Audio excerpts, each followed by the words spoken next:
Hi friends, welcome to my YouTube channel. हम आप पहुँचे हैं एपिसोड नंबर 12 पे।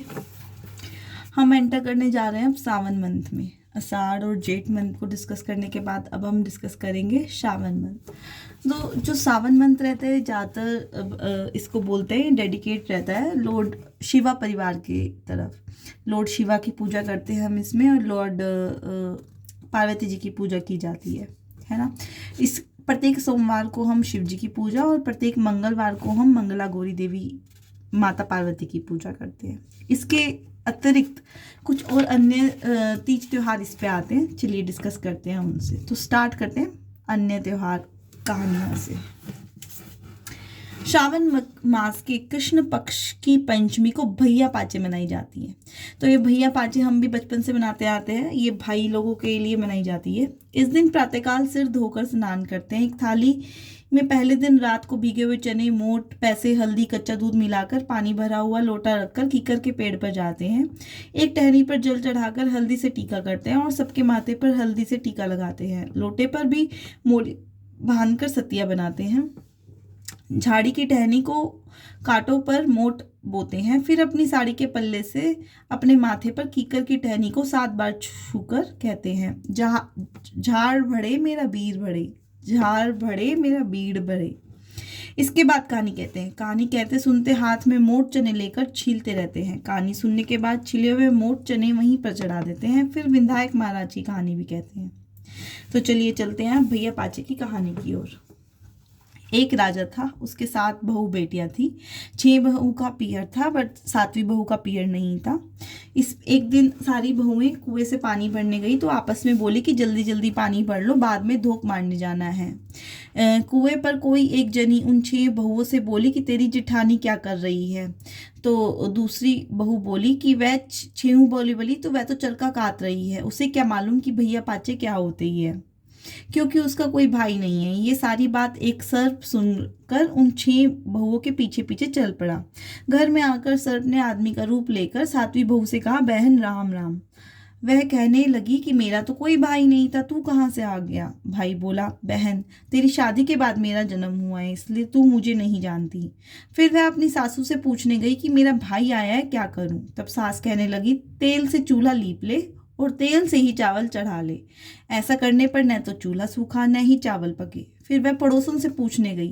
पड़ोसन के बताने पर मिट्टी से चूल्हा लीप कर पानी से चावल चढ़ाए, दाल चावल बनाकर घी भूरा मिलाकर अपने भाई को जिमाया। जिमने के बाद भाई बोला, बहन मैं तुझे घर ले जाने आया हूँ। बहन को साथ लेकर जब भाई जंगल में जाकर बहन से बोला, अब मैं सर बनूंगा, तुम डरना नहीं। मेरी पूंछ पकड़कर बाम्बी के अंदर मेरे पीछे पीछे आ जाना। बाम्बी में पहुंचने के बाद भाई बहन बोलने लगे, हमारी बहन आई है। भाभी बोलने लगी, हमारी ननंद आई है। भतीजे बोलने लगे, हमारी बुआ आई है। माँ हर रोज अपने बच्चे को घंटी बजाकर बुलाती और उनके आने पर उन्हें दूध पिलाती थी। वह यह देखती रहती। एक दिन वह माँ से बोली, माँ आज छोटे भाई बहनों को दूध मैं पिलाऊंगी। माँ ने बोला, ठीक है तू पिला दे, पर दूध गर्म होने पर घंटी मत बजाना। उसने गलती से गरम गरम दूध पर घंटी बजा दी, जिसके पीने से किसी की जीभ, किसी की पूंछ और किसी का फन जल गया। तब सब गुस्से में बोले कि इसने हमें जलाया है, अब हम इसे खाएंगे। यह सुनकर माँ बोली, इससे गलती हो गई है, मैं इसकी तरफ से माफी मांगती हूँ, इसको छोड़ दो। उसकी भाभी के लड़का हुआ तो भाभी बोली, मांगो ननंद, तुम्हें क्या चाहिए। ननंद के मांगने पर भाभी ने अपना लोला का हार ननंद को दे दिया।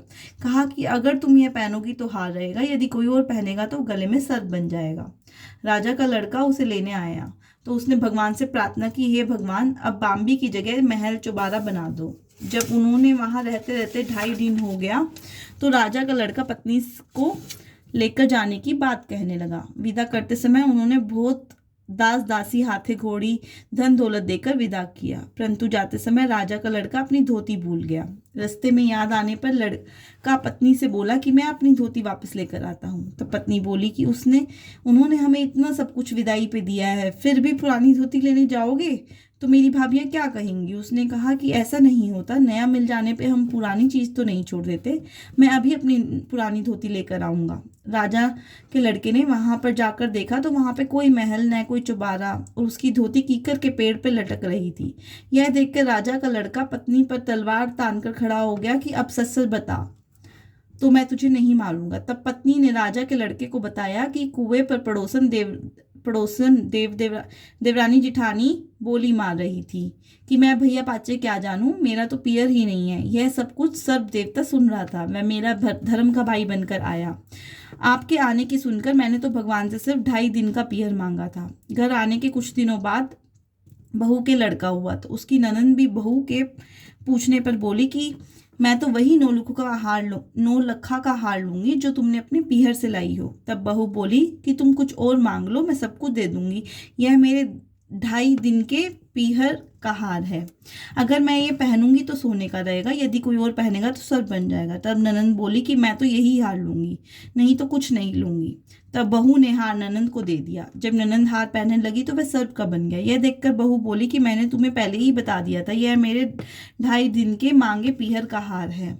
तब ननंद की पूरी आप बीती बताई, किस तरह यह हार मुझे मिला, कैसे 2.5 दिन का पीहर मांगा था। यह सब सुनकर ननंद बहू से बोली कि भाभी, क्या सच में भैया पाचे में इतने शक्ति है, विश्वास नहीं होता।